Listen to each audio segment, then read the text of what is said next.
ప్రత్యేకంగా ఏర్పాటు చేసుకున్నాము.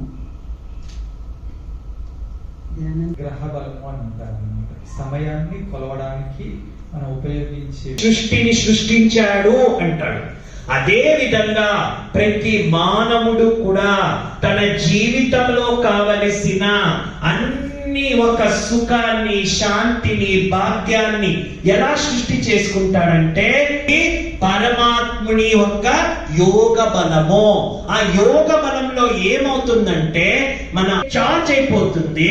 ఈ ప్రకృతిలోని అన్ని రకాల సమస్యలన్నీ కూడా తగ్గుతూ వస్తాయి.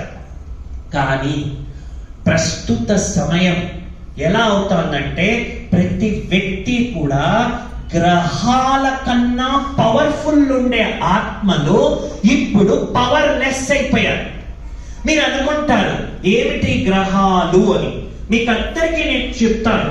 మన ఒక శాస్త్రాలలో, మన ఒక వేదాలలో, మన ఒక పాండిత్యాలలో, పురాణాలలో చాలా బాగా చూస్తుంటాము సూర్యగ్రహము. ఈ సూర్యగ్రహం అనేది దీనికి మనకి ఏం కనెక్షను? సూర్యుడిని ఎందుకు అందరూ కూడా ఆరాధిస్తారు, పూజ చేస్తారంటే సూర్యగ్రహణి యొక్క ఆరాధనలో మనందరి ఒక ఆరోగ్యము బాగినండి. ఆరోగ్యానికి మరియు సూర్యునికి చాలా కనెక్షన్ ఉంటుంది. సూర్యుని గ్రహంతో కనెక్ట్ అయ్యింది.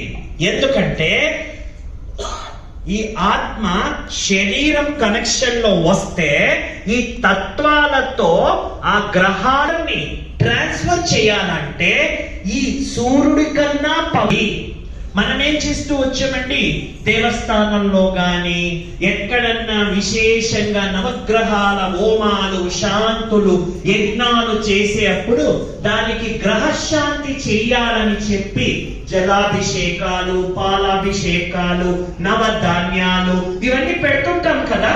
ఇవన్నీ ఎందుకు పెడతాము? ఆ గ్రహాలను శాంతం చేయడానికి. అయితే ఈ గ్రహచు దీనినే మనోయజ్ఞము అంటారు. ఏ యజ్ఞం అంటారండి? మనోయజ్ఞం. సూర్యుడు అర్థమవుతుంది అందరికీ. మన లోపల శాంతి తగ్గిపోయింది ఆత్మలో అంటే చంద్రుడి బలము తగ్గిపోయింది. మన లోపల ఉండేటువంటి ఉత్సాహం తగ్గిపోయింది, ఖుషి తగ్గిపోయిందంటే కుజగ్రహము వీక్ అయిపోయింది.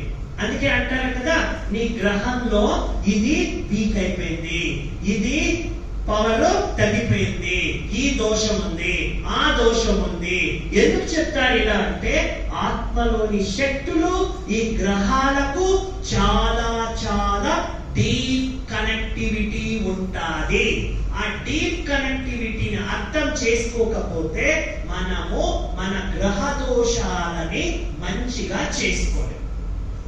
నెక్స్ట్ గ్రహం వచ్చేసి